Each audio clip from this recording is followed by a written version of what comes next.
Hello and welcome to day 22 of our 24 days of reading the 24 chapters of the Gospel according to St. Luke.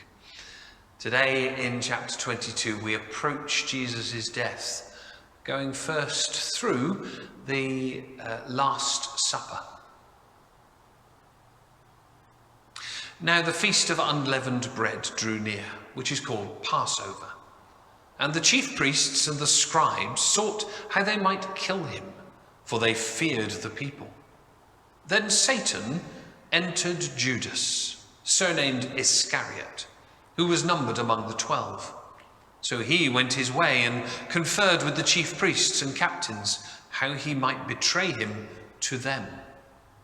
And they were glad and agreed to give him money. So he promised and sought opportunity to betray him to them in the absence of the multitude. Then came the day of unleavened bread, when the Passover must be killed.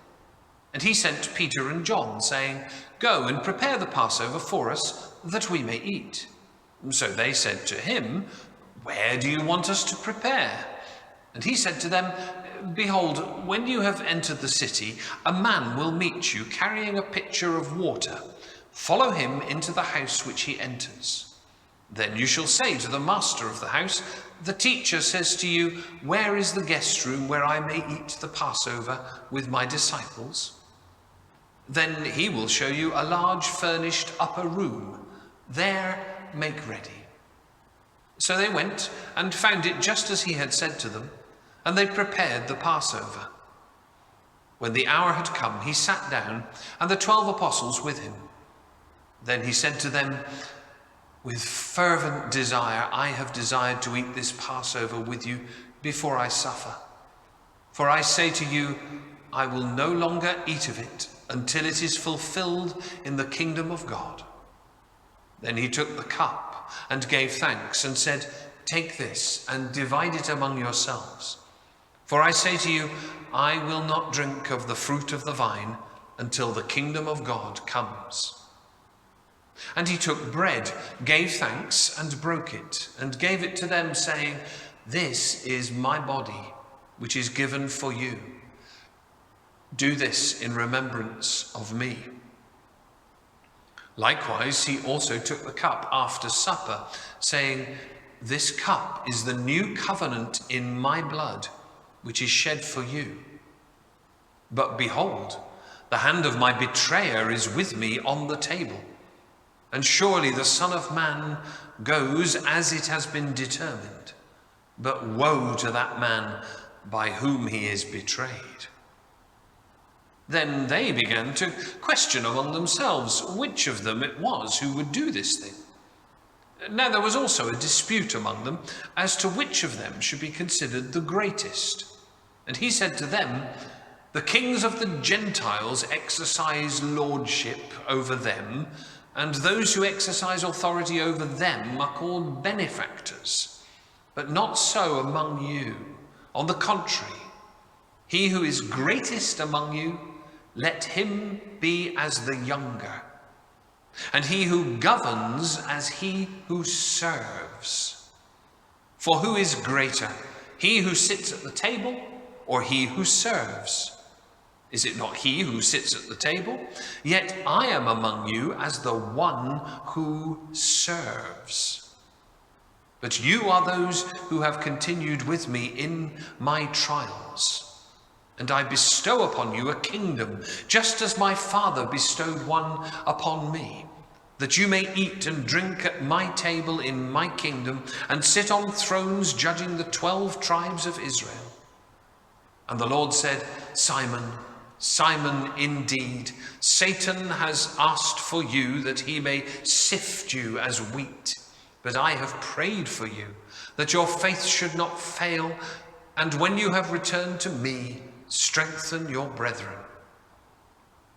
But he said to him, "Lord, I am ready to go with you, both to prison and to death."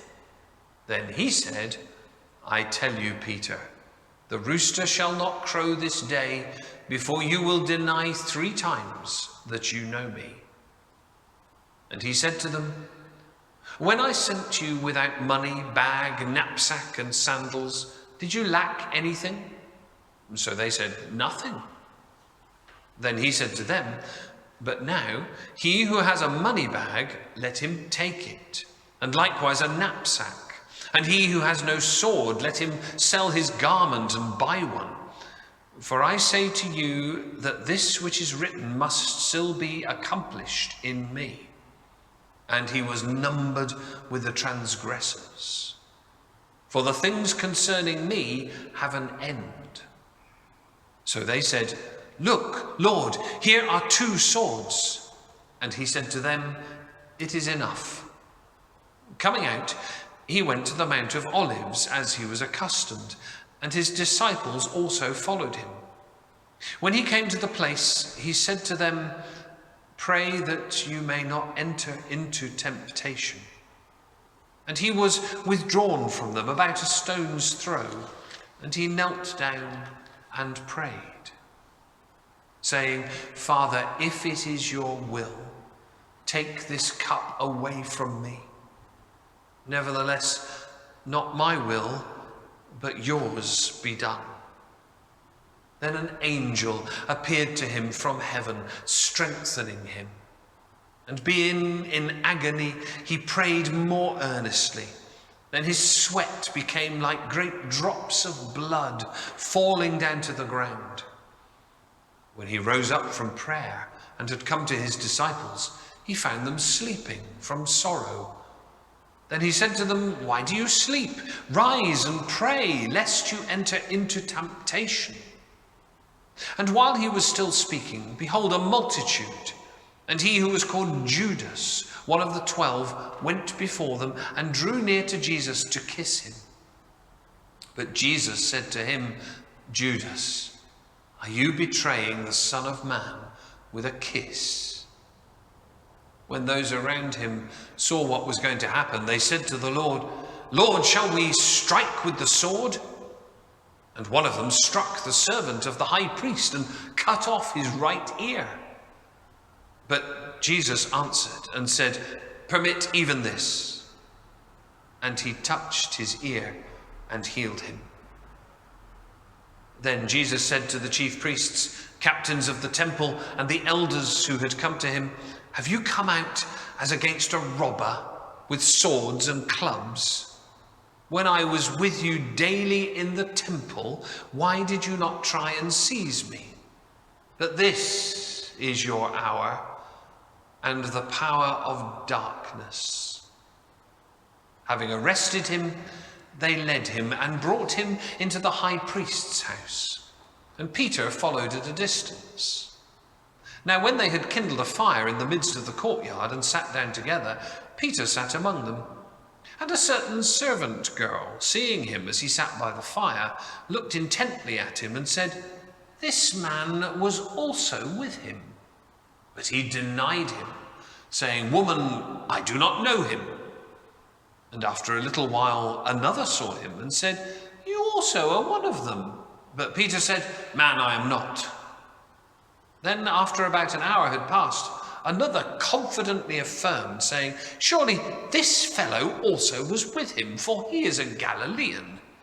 But Peter said, "Man, I do not know what you are saying." Immediately, while he was still speaking, the rooster crowed. And the Lord turned and looked at Peter. Then Peter remembered the word of the Lord, how he had said to him, "Before the rooster crows, you will deny me 3 times. So Peter went out and wept bitterly. Now the men who held Jesus mocked him and beat him. And having blindfolded him, they struck him on the face and asked him, saying, "Prophesy, who is the one who struck you?"